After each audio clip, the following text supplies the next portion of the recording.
Hello, everyone, and welcome to this kind of special classical wisdom webinar. We're doing a slightly different theme about literary fiction, which I know for the classics, we usually kind of stick in our niche of the Greco-Roman world and kind of the Minoans to the fall of the Eastern Roman Empire. But of course, fiction, there's a great Venn diagram of people who love fiction and people who love the classics, probably epitomized in James Joyce. So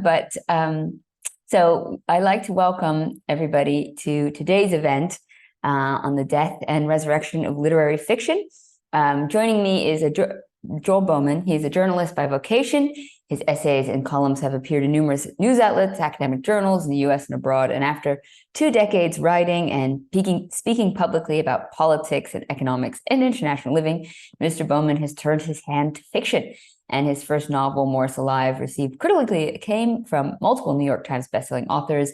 And his second book, Night Drew Her Sable Cloak, has just been released in paperback.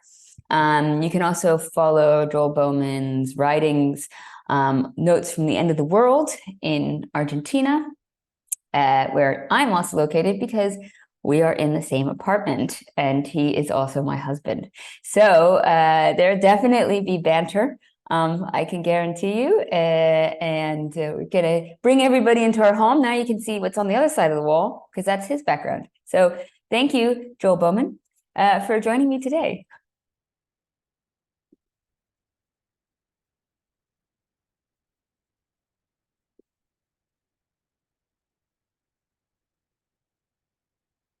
Can I just check if everyone can hear Joel? No.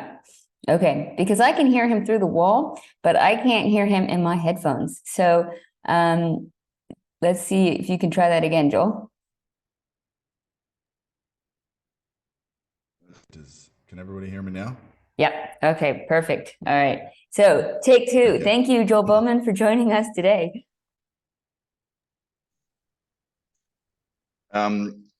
Yeah, I don't know. We're going to have some along the way, but just let me know if I drop out. But yeah, as I was saying, ordinarily when either Anya or I are doing an interview or a podcast like this, the other one of us is banished to the dining room table while the interviewer conducts his or her affair. So as you can see, I've been banished to the dining room table for this round.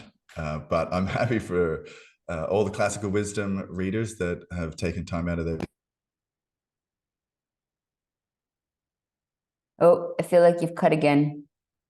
I fear, so just to say, as this is a somewhat different tech setup than we normally have ready to go, Joel, I'm going to say you should just cut your mic and use your headphone ones because I think that mic is not stable enough. So can you just change your settings and then it will be not as clean, but I think it will be just fine. Okay, let's see. Does that work? Is that coming through any better? Yeah, that's more consistent.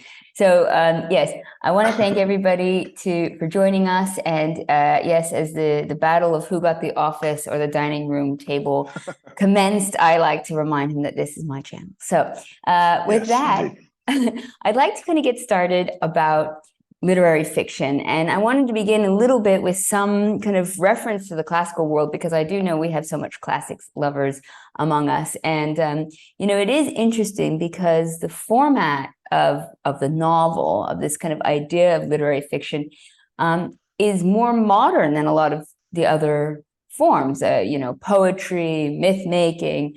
And it really wasn't until the 1st century AD that we kind of first properly got our novel with Petronius's Satricon, which sort of famously made fun of Nero and was an excellent piece in satire and dripping wit and fantastic writing. And then we have a few other kind of famous ancient novels, Daphne and Chloe, which is the 2nd century BC, the most famous lesbian novel as it comes from the island of Lesbos. And that was a really interesting novel as well. But the theme and content of it was so different from the Satricon because it focused on a painting. The whole story is a romantic story of cross-starred lovers, and yet the idea of it is just a long description of stories. So we already have so many different types of reasons for having literature from kind of just pure expression. Another famous ancient novel was Lucian's True Story. That one started it was written in the 2nd century AD, and that was almost like a sci-fi novel, but it was also literary criticism. So I can see already from our comments, first from Herman, so thank you always for chiming in. How do we define literary fiction? I think maybe this would be a good one for you, Joel, to kind of take off of sort of what is this realm that we're discussing? Yeah, well, I think going back to the very beginning, even to sort of pre-literate societies, our penchant for telling each other tall tales is as old as recorded history. And aside from our reliable favorite 2 pastimes, which is making love and war, sometimes not always in that order, I would suggest that a close third has been telling tall tales, whether it's to flatter oneself in order to attract a mate or to deceive a potential enemy. So we've been essentially making things up. And for anthropologists, I think that this is something that is kind of unique to our something that's kind of unique to our species. That is our ability to BS, for want of a better term. And this goes all the way back essentially to the first time we were making cave markings that were not out of the real world. So we've been telling each other tales. We've been fictionalizing our human experience now for tens of thousands of years, long before we put pen to paper or pen to papyrus or started chiseling out hieroglyphic stories on the walls of pyramids and the like. So I think that even before we get into the development of the novel, before we get into more formalized sort of fictional forms, be they the ancient tragedians, with whom I'm sure our audience are very familiar, all the way through to the aforementioned James Joyce, who of course takes no shortage of inspiration from the Homeric world and the ancient epics. I think we would do well to ask ourselves, why are we telling each other these tales in the first place, and what is our motivation there? And I would suggest, just as a kind of starting point, that the reason that we do this, the reason that we tell each other tales, the reason that we make things up, is essentially, as my wife returns from answering the door mid-recording, thank you, dear. Just to say, yeah, go ahead. The reason that we tell each other tales, I would suggest, is in a way so that we can project our narratives sort of onto a screen, so that we can, as the late great American essayist and novelist Joan Didion had it, so that we could tell ourselves stories in order to live. And by that, I think she meant we tell each other stories in order that we can examine our human condition, and we can examine the timeless themes and archetypes that are really the staying power and the stalwarts of those early stories that that predate literate society, all the way through to the stories that you were mentioning, Anya, before you skipped off to the door, and then all the way through to now. I should just say, finally, just to let you know that we're having a party tomorrow, and they thought it was today, but oh. No, it's okay. No, I think it's to kind of go back to Hernan's point too, that whether literary fiction, like, is the New York Times fiction? I mean, it's kind of hard to define fiction in a way, because does it have to not be true? Can it sometimes be telling the absolute truth? It's just a way of telling it, it is kind of nebulous, the terms. And I guess I don't know if the most important thing though is the kind of what it does for people, like if it provokes emotion, if it's expression. I mean, I love that the saying that fiction it can be both a window and a mirror. So it played such different roles, and I guess it makes it tricky to talk about in a way because it's so broad then.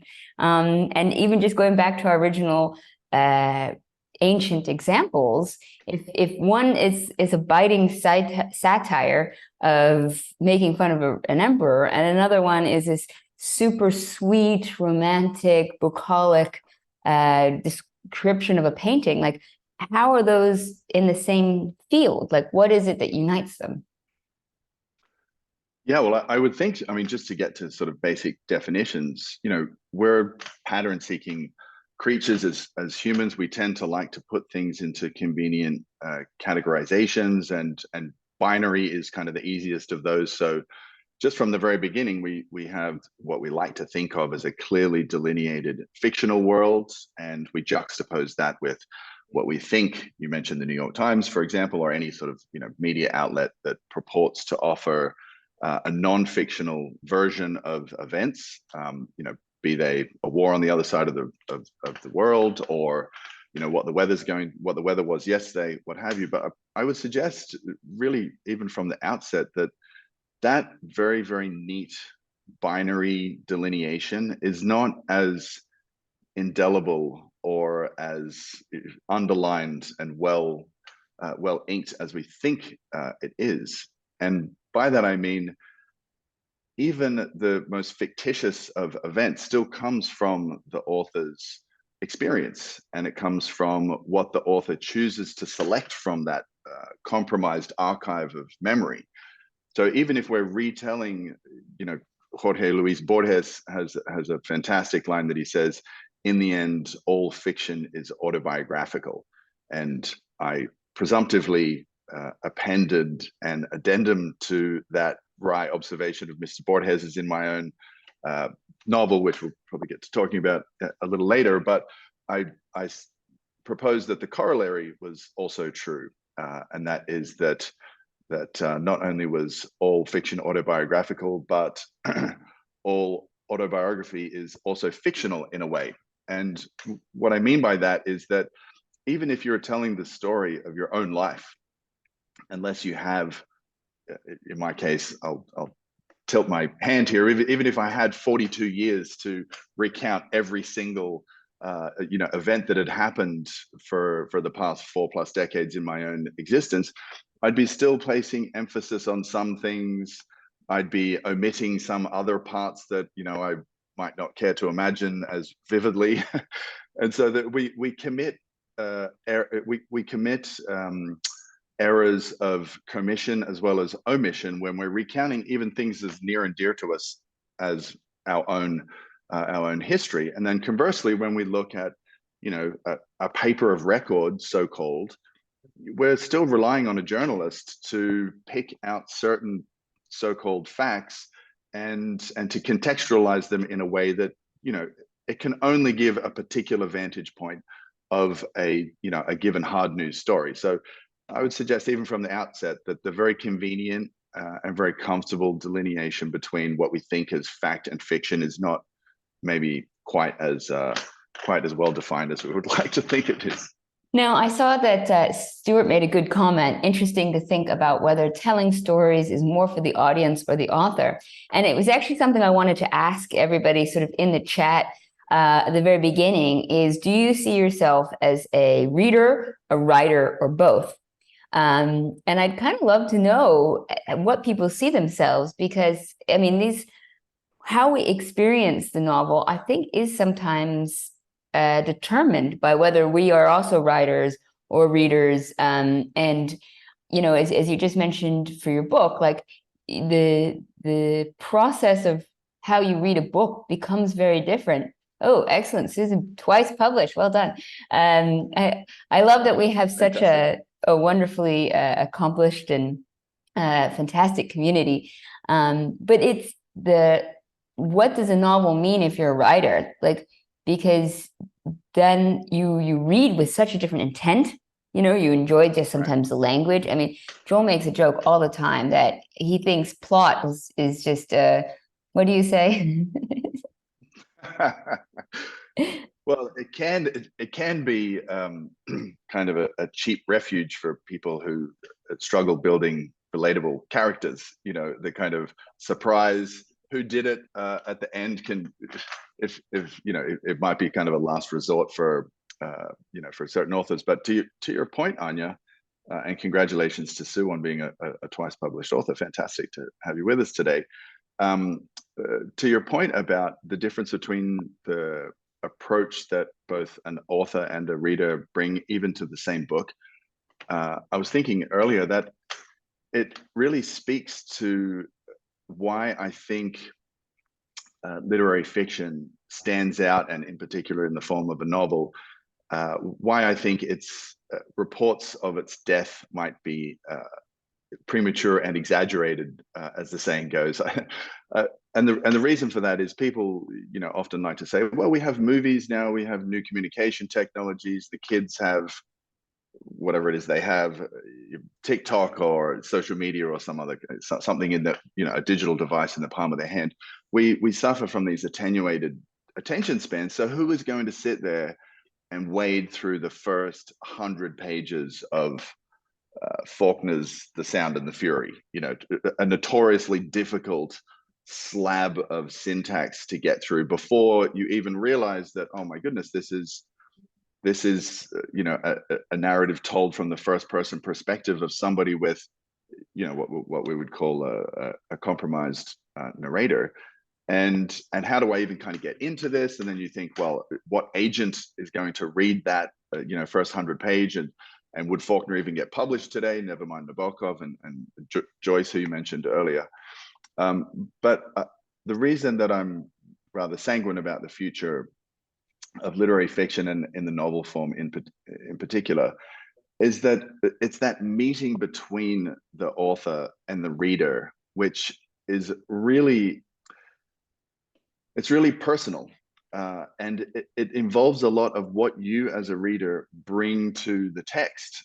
So without the interpretation, that kind of internal theater that we all have as readers, you know, when we pick up what is essentially just pieces of paper with scribbles and code and syntax on it, we bring a lot of our personal experience to that. So, you know, the author, of course, guides us, and the author brings to bear on those pages, if he's worth his salt, he brings characters, he builds empathy, he builds conflict, there's resolution. There are all of these kind of, you know, narrative devices that he or she uses when constructing the plot and you know, pouring themselves into the novel as the starving artists do. But at the same time, it relies on a lot of active participation on the part of the reader in the way that you don't get, I feel, with, you know, for as wonderful as cinema is and as wonderful as the other kind of mediums are, when you're reading The Sound and the Fury, when you're reading, you know, when you're following Leopold Bloom around the streets of Dublin on that June 16th, 101 years ago or whatever it was, you are building a picture of Leopold Bloom in your mind. Yeah, Joel, sorry, just I think we're getting a bit ahead, because I think we should I think, yeah, well, no. I want to say, kind of go back to what the state of literary fiction is now, and what the situation is. I mean, I think I would still like to talk a little bit more about, you know, the process for writers, how they read. And I think there was a very good comment as well about some writers write for writers and others write for the joy of the word, and some write for an audience. I know you've written 2 books, and the third one's not really for anyone. But the first 2 are. And it's interesting because I think there's going to be times when writers write just for the sheer joy, for the challenge, to see what they can do, for the experiment. And then there's sometimes that they just want to become successful, or they've just got one story they got to tell, or but the situation, what is the situation for literary fiction right now? I mean, people say people don't read anymore, and I've got like some of the quick stats. Is the average American adult reads just over 5 books per year, and they say about 68% of Americans read under 10 books a year, but that 51 American adults haven't read a whole book in print or online over the last 12 months. So it's about half the population. And I think it was interesting because when I was kind of reading into this, there's a lot of people who start books, and they might still buy books, but people don't finish books. And, you know, it's very interesting. You know, you're talking about Faulkner recently, just then, but I think of like, there's so many books. Ada Adore is another one. You know, Epsilon is for you as well, another one, where the book's not good until you get to the end, or at least get through it. Like, and you're in some ways, the process is almost supposed to be painful. Like, you have to be exposed to not knowing what's going on and being okay with not knowing. And you know, for us classics lovers, you know, that's Socrates 101. Like, when you accept that you don't necessarily know what's happening, you open yourself up and you like just keep going. And it's interesting to think, I think, you know, Kierkegaard was also very much like, hey, when you're reading philosophy, even if you don't get it, just keep reading. Keep going through the process. Sometimes read it twice if you really didn't understand it.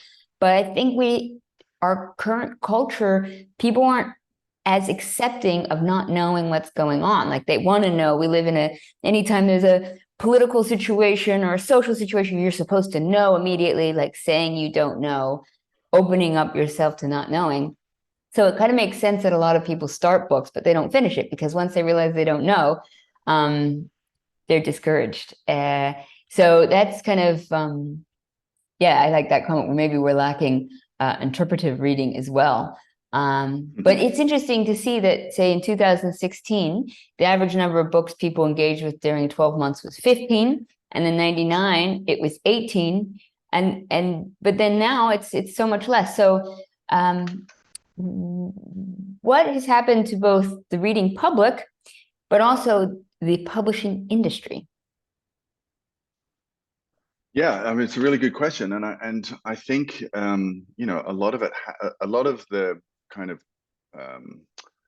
you know, the lack of interest or drive, I think, has to be laid at the feet of the legacy publishing industry, and part of that is the kind of the unwillingness to reach out and go where the readers are going, and to meet them, and to give them products, to give them stories, to give them, you know, to push the envelope. I mean, the industry tends to be a fairly, you know, they're looking for the next thing that already happened. It's a very retrospective kind of industry. So every agent wants to be the agent that finds the new J.K. Rowling. But when J.K. Rowling was sending out her query letters, nobody wanted to hear from her. And I'm talking here obviously just about commercial successes, never mind critically acclaimed authors, for example. And, you know, you can go online and read, you know, J.K. Rowling very famously put out, you know, her 100 rejection letters or 150 rejection letters or whatever it was, which actually means, for anybody who's gone through the querying process before, means that there were thousands of agents who didn't even bother sending Miss Rowling's a rejection letter. And, you know, that just goes to tell you to what extent the industry doesn't have its finger on the pulse. And I guess, you know, to that extent, we should all just be grateful that you know, that the gatekeepers of that industry are not you know, aeronautical engineers or designing bridges or diagnosing cancers, because we would all be plummeting out of the sky and, you know, drowning in rivers and riddled with undiagnosed tumors.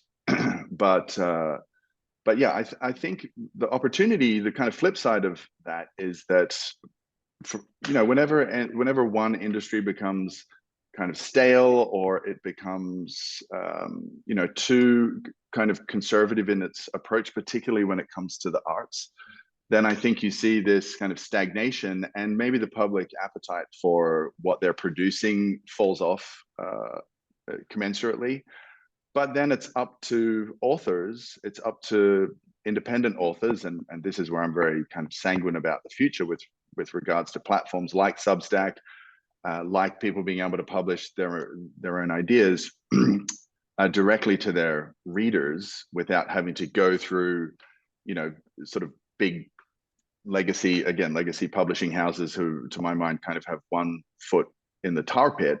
It falls to those authors to do what Virginia Woolf did, to do what James Joyce did, to do what Mark Twain did. I'm just mentioning self-published authors. I'm going to stop you again because I think again we're rushing ahead, and because I do want to talk a lot more specifically about self-publishing and the history of self-publishing, because I think that's really fascinating. But I think there's a few other kind of macro events that are happening with regards to the current state of literary fiction. And, as I saw in one of the comments, which I think is an excellent one, like attention spans are a lot less, like our sensory overload. I mean, you can just imagine, so many people have said over and over again, like if they can see their phone, they will stop reading. And when you're reading, to really get into a book, you have to go at pace. You have to go like an hour of uninterrupted reading where you really get engrossed into it. And so our shortened attention spans, have, and you can see this visually in cinema, that you watch an old movie and each shot is, 7 seconds or 30 seconds long. And now they're like every half a second, where we just visually can't deal with not being stimulated. We've gotten so used to that.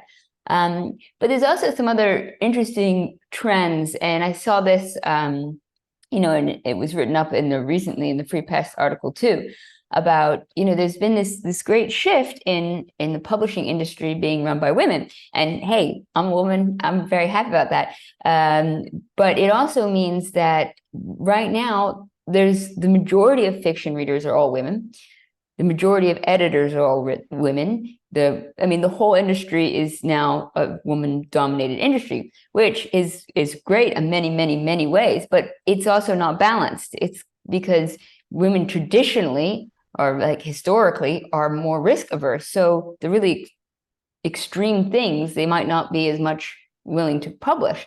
So I guess it seems like we've kind of tried to overcorrect from history. And I realize, like, maybe the first comment would be, well, men have the full canon at their disposal. There's plenty of stuff historically written by men for men.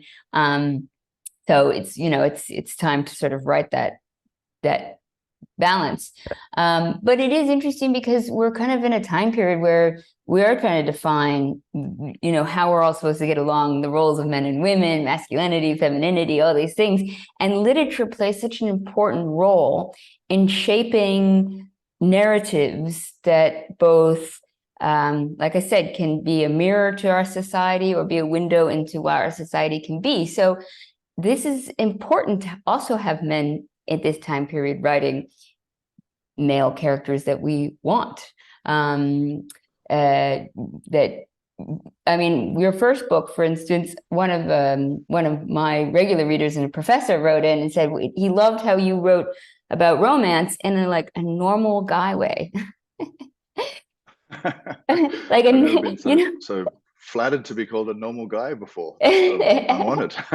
No, but that it doesn't, that these things, you need both. And I think I see Herman's comment. Could one of the problems be that we no longer have a uniting canon? It is an interesting point. Our cultures are so multicultural now, and there's so many wonderful things that can come out of that. But it does mean that there's not going to be as much unifying glues at different times and places. So it's definitely like a shifting moment for literature. But saying that about, right now, maybe the mainstream publishing industry is more risk averse.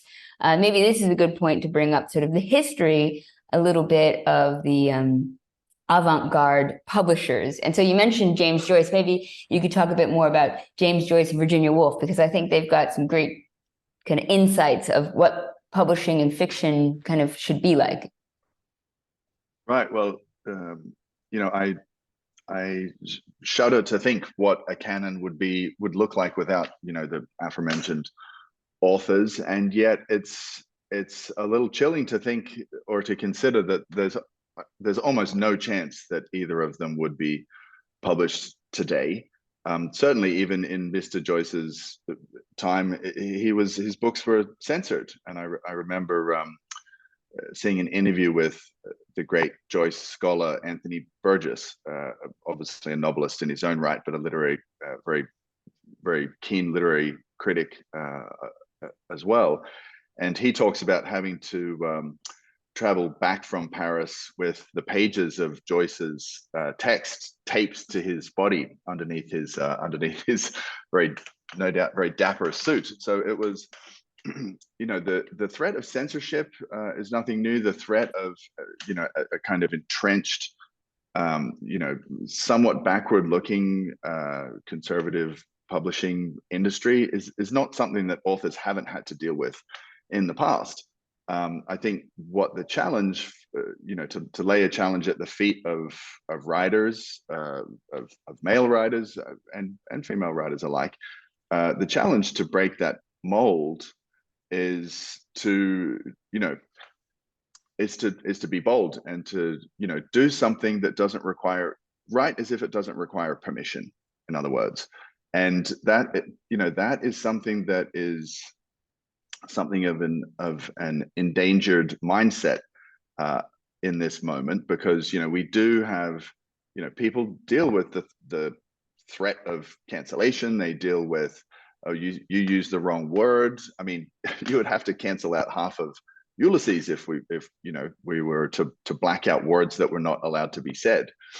And so that's kind of why I'm a little more optimistic about the future of literary fiction, and why, when we were talking about this event, we chose to put the resurrection part in there, because I think what's going to happen is the more and more that the kind of legacy funnel becomes stultified and stilted and backward looking, then the more incumbent it is going to be on people to break the mold by building their own new systems, and that means writing directly to readers again. And so I'm very excited about Substack, for example, as a platform where readers can now write directly to their readership, and they're for all intents and purposes kind of uncancelable, for better or worse, uneditable sometimes. And so I think that having real world feedback from readers, when I sent out the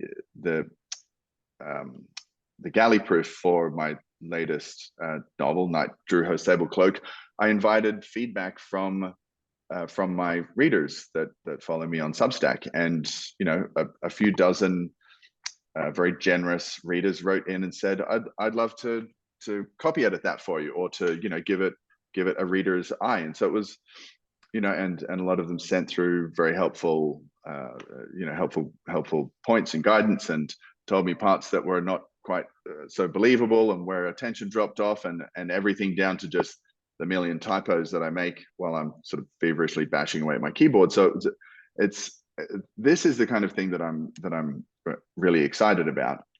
And I think when it comes to the avant-garde, when it comes to people who are going to push the envelope and bring us into a whole new chapter of our literary evolution, we're not going to be looking at people who are kind of doing the same thing and looking in the rear vision mirror. We're going to be looking to the people who are unrestrained by that architecture. Now, I just want to say, I see this comment from Sue that she was told that no publisher wants to produce a book that's more than 10,000 words.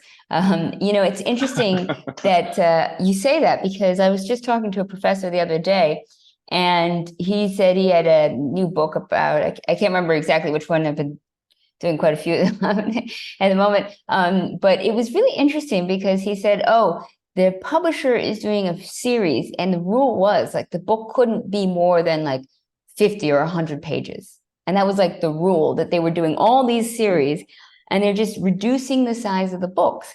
And, that's very restrictive, obviously, for a writer, because, what if the story is longer than 50 pages or 100 pages? Or the idea, like the complex thoughts. I mean, the fact that we're telling professors that they have to cater to this sort of shortened attention span, maybe short term that increases your readers, but what is that doing long term for our society, our civilization? What are we leaving behind from our era for historians in the future to see? And maybe as importantly, like, we live in a huge, multi-connected, multi-billion people world now. Who do we need to cater for at all times? Like, is it only for the people who have a 50-page attention span? Because what about the people who have longer attention spans? Should we not still be producing for them? And, to kind of go back to the idea of some of the people that kind of rebelled against, the status quo at the time. Like, one of my favorites is Beatrix Potter, because, nobody wanted to publish her thing. It was a completely different format. She did that all on her own. Mark Twain is another person. So in some ways, I think the history of people self-publishing and kind of going against the system is always been there. It's always kind of present. I guess one of the big questions is, how can we culturally help encourage a love of literature and reading again? And maybe this is something kind of coming back to sort of the root of classical wisdom is with the classics. I find that one of the things that can be difficult for a lot of people if they're reading books that are more than 150 years old is they have so many classical references that if you don't know basic knowledge of the classics, literally just about every book from the Western world has classical references. So, they're just missing out on whole layers of literature. It makes the reader just so much less qualified.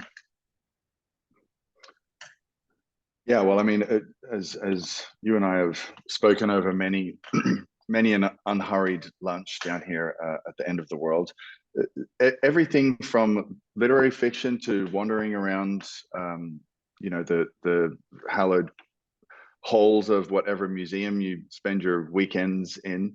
All of our cultural activities are immensely enriched with some familiarity, with the ancient world, and that begins, with mythology, and the war mythology. Poetry ties into this all the way through. It's a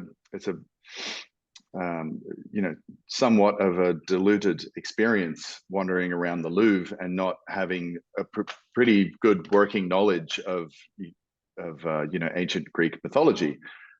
It's just like kind of a whole bunch of statues, and you don't quite know why they're here or doing this, or posing with the swan or the whatever. So so in any case, it's an immensely rewarding immensely rewarding endeavor. And I mean, we've brought up James Joyce a few times here, but it goes back to Milton's Paradise Lost, goes back to Dante's Inferno, goes back to I mean, everything is kind of builds on the past that way. And so obviously a firm footing in the classics is to everyone's betterment. But as you said, not many, few and far between are the kids these days that are that could decline a Latin verb, thanks very much, or never mind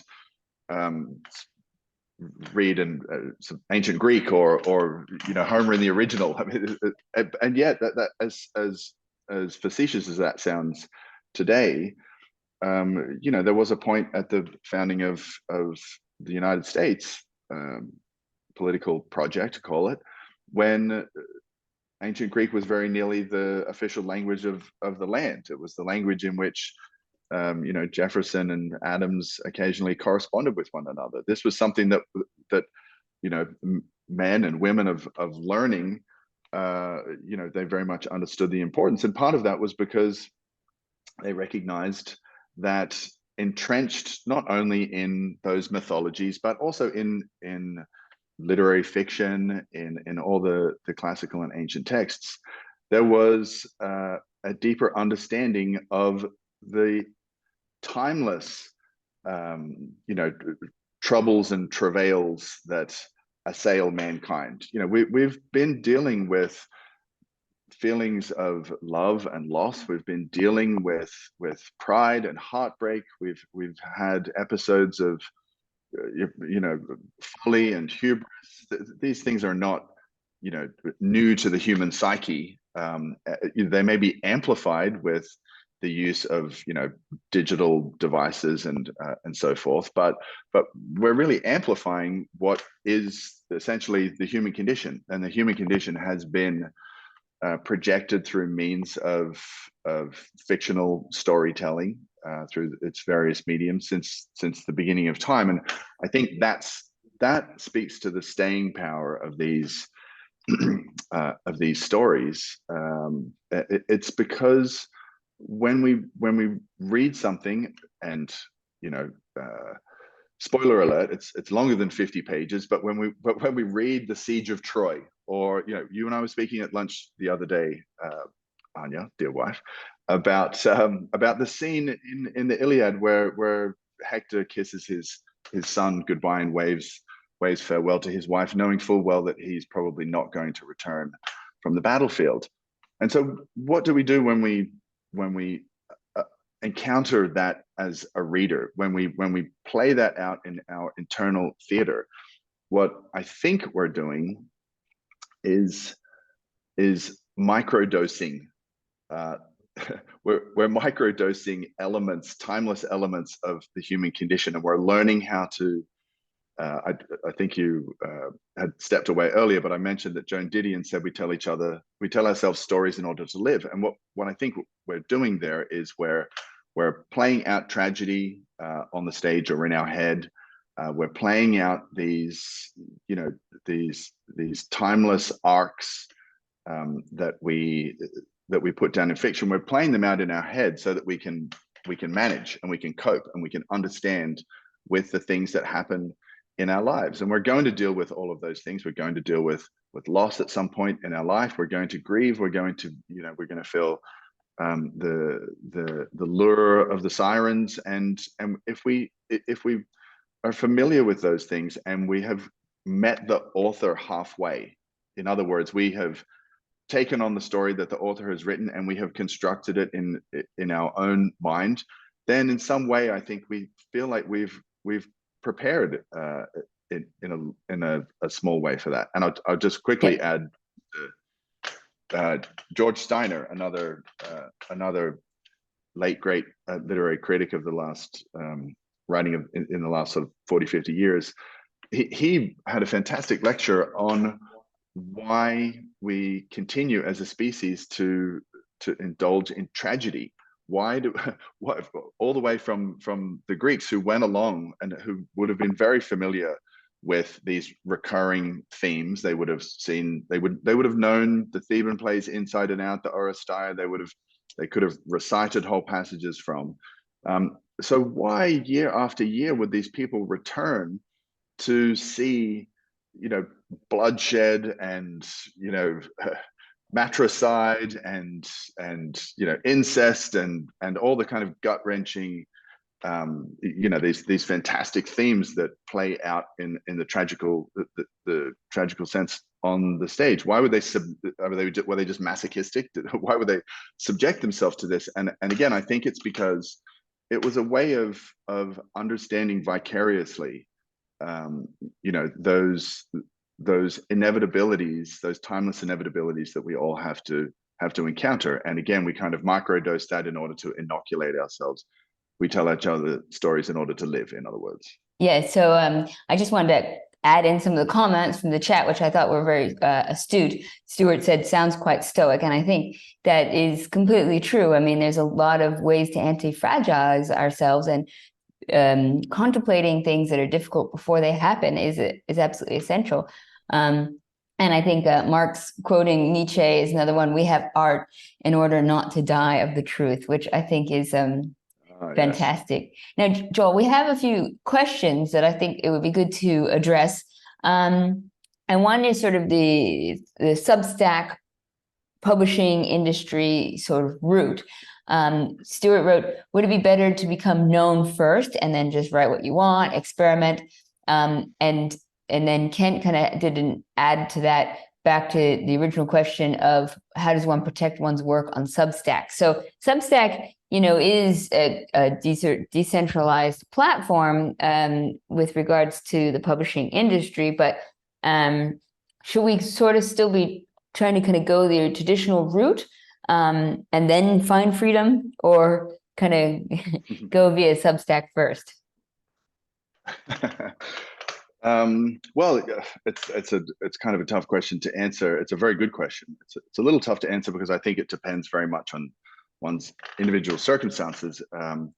If I was speaking to a young gentleman down here in Buenos Aires just the other day, an American fellow who went to one of the top writing schools in the US. I'm not going to say which one, for I don't want to compromise him, but he was sort of lamenting the fact that he had, he'd gone through all the right steps, and he'd studied under the right people, and I'm very much out of the loop there. So he'd made all the right propitiations to the right institutions, and he went to, beat poetry night, under the Manhattan Bridge, or like whatever it is that you're supposed to do so that you can, pay the ferryman. And he was kind of lamenting the fact that even his editors, before he was submitting for, to try and get an agent to try and query, were sort of hacking his work apart. He studied under a well-known American writer who I think is still writing today, who had praised his students' work, and yet for him, he found it kind of tough going, and he thought that maybe he might lean toward independent publishing, only because he felt somewhat suffocated by the process. And so, I think it depends also if you have a readership, if you've spent time building up a readership through other communications. You mentioned Anya. I've spent the last 20 years embroiled in the murky world of politics and finance, and so I've taken to literature mostly as one might take to a painkiller, just to kind of alleviate some of the headaches that one gets from constantly, having to subject themselves to the occupational hazard that is the news. So yeah, I'm lucky that I've been able to bring along a readership that have enjoyed my commentaries over there. But even so, it's, as you say, it's not an easy challenge to bring people from a world of, say, market derivatives and mortgage-backed securities or whatever, to a world of fictionalized characters and long florid descriptions of the sunset. They're very different worlds. They appeal to different brains, and so I feel like, it's, I don't want to sound like I'm dodging our listeners' question, but it really is going to depend on the individual, and some of that is just your ability to weather the death by 1,000 editors cuts.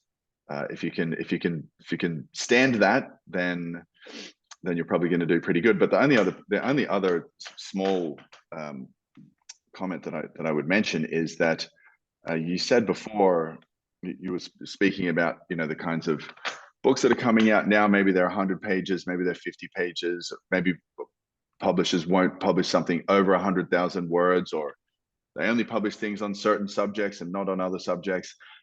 I think it's a very, very long and painful road to hoe if you're going to try and reverse engineer your craft. In other words, if you're going to start with the audience and then try and serve, what you think the reading public might want, I think you're going to have a really, really tough time with that. I think if you're not really genuinely into writing about, Mormon vampires, then probably don't go that route, because it's going to be a torturous 90,000 words for you to put down, and your readers are going to know that they're going to see through it immediately, that you're just doing it because you're trying to cater to what you think their enjoyment has to be. But didn't you get the memo? We only have to write 10,000 of those words, so it's just going to torture the vampires for a little while.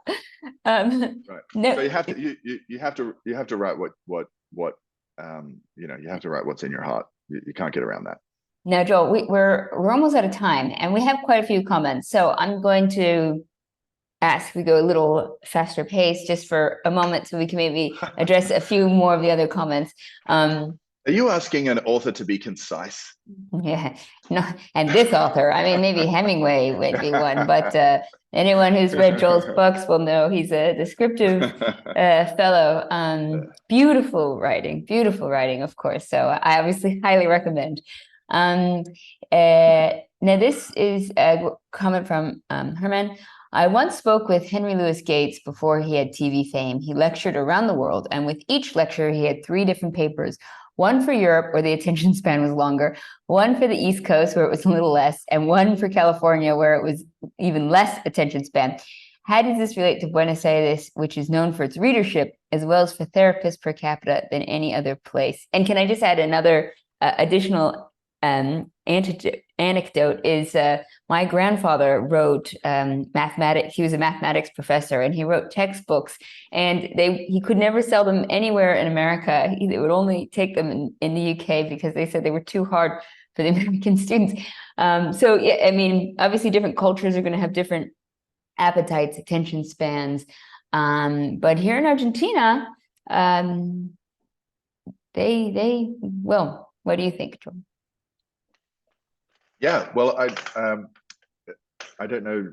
Probably you may have mentioned this in one of your communiques with your audience, but Anya and I live in a building that Jorge Luis Borges called a labyrinth to confuse men.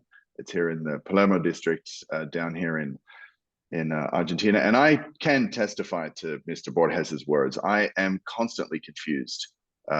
It's got nothing to do with the building, but it's maybe just an occupational hazard. But I would say one of the reasons that we love living down here is because it has a very literate and literary culture. On the one hand, they have their Messi and their Madonna, and for some the Pope, but just as revered are Julio Cortázar or Ocampo or the aforementioned Borges. There, you can go to cafes down on the corner and you will see very well dressed gentlemen in corbatas, in ties, with fedoras, still reading Kierkegaard or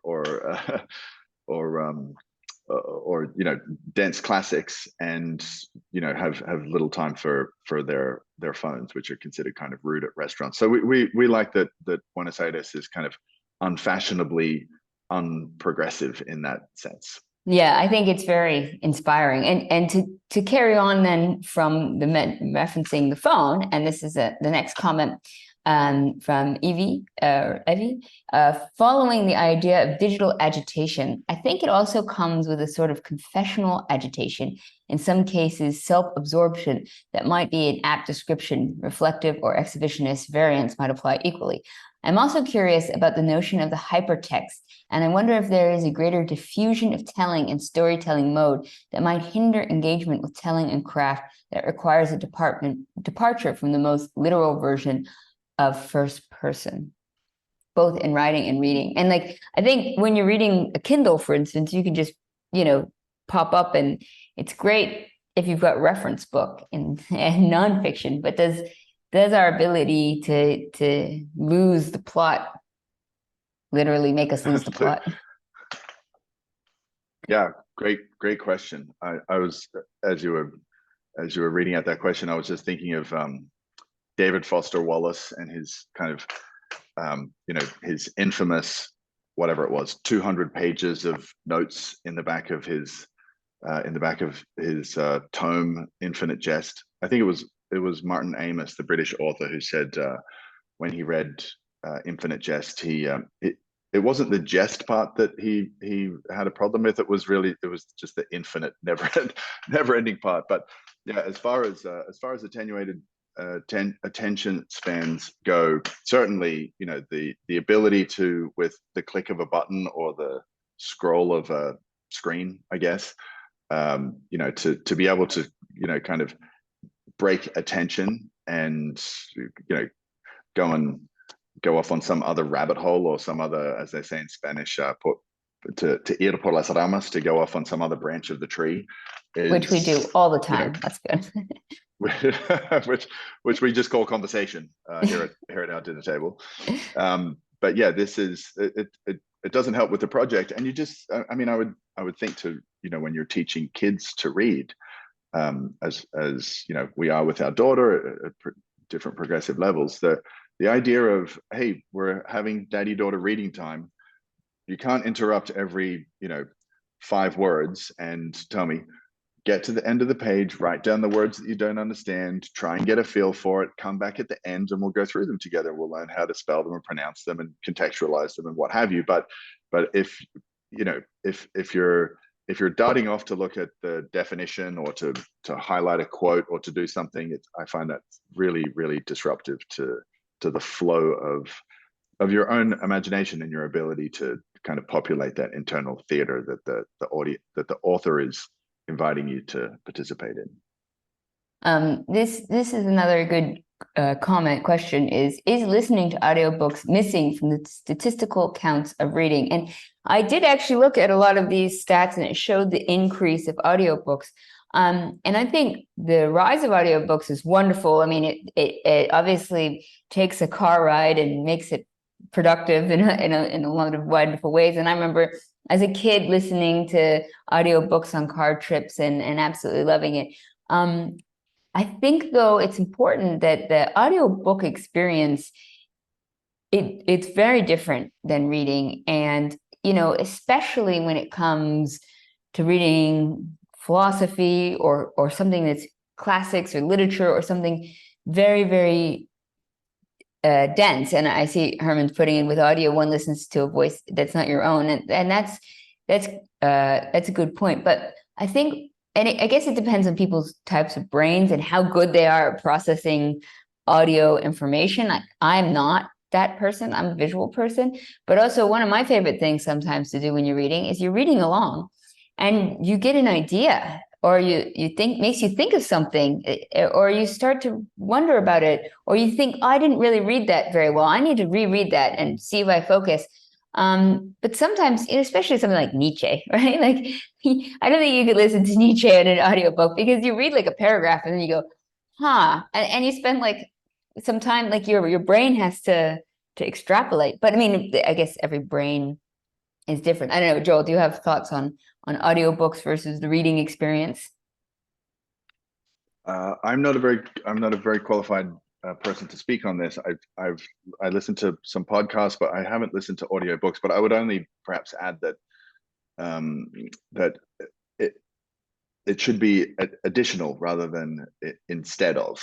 So if you ordinarily read, a couple hours a day, but you find that you have a long commute and you want to do something more with your time than look out the window, which is, by the way, looking out the window is perfectly fine, then add an audio book in while you're doing the dishes, or cooking dinner or something where you couldn't physically have a book and stir the pot, so to speak. But I wouldn't want anything encroaching on my reading time. That's sacred time there.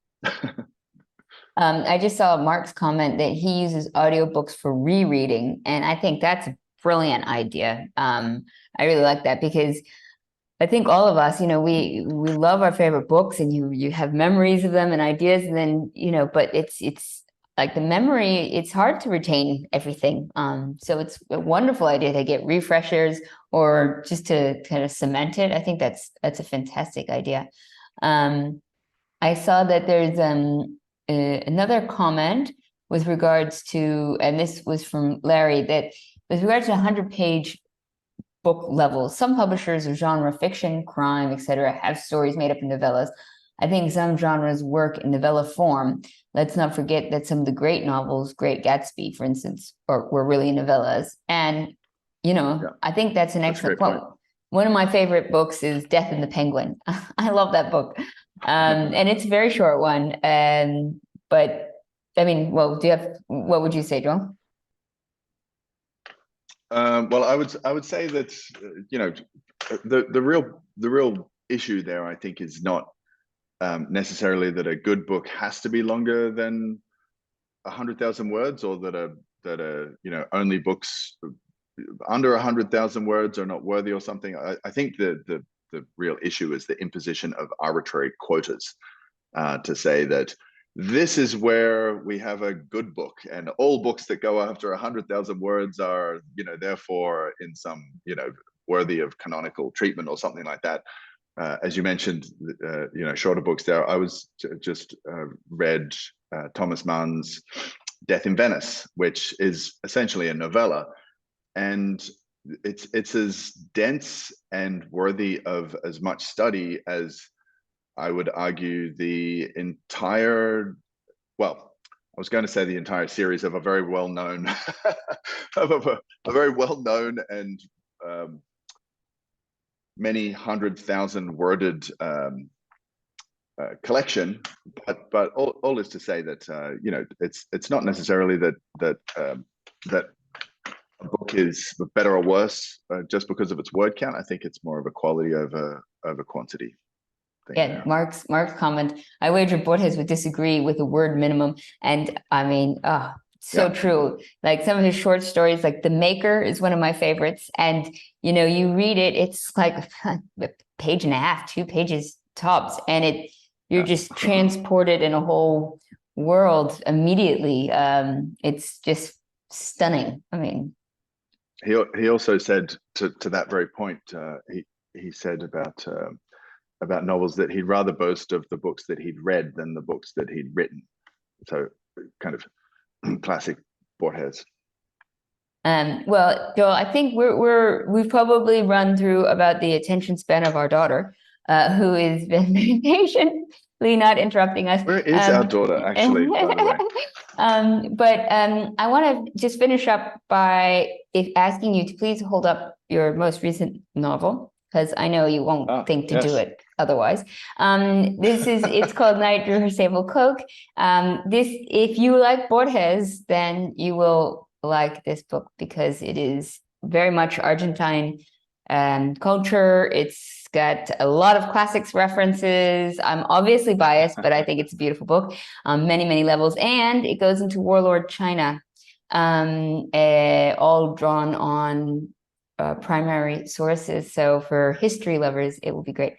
And I also want to thank our awesome audience. As always, I love your insights, your comments. It's so beautiful. Sarah has asked the title of the book, please. I didn't see it. It's called Night Drew Her Sable Cloak. And I will follow up in a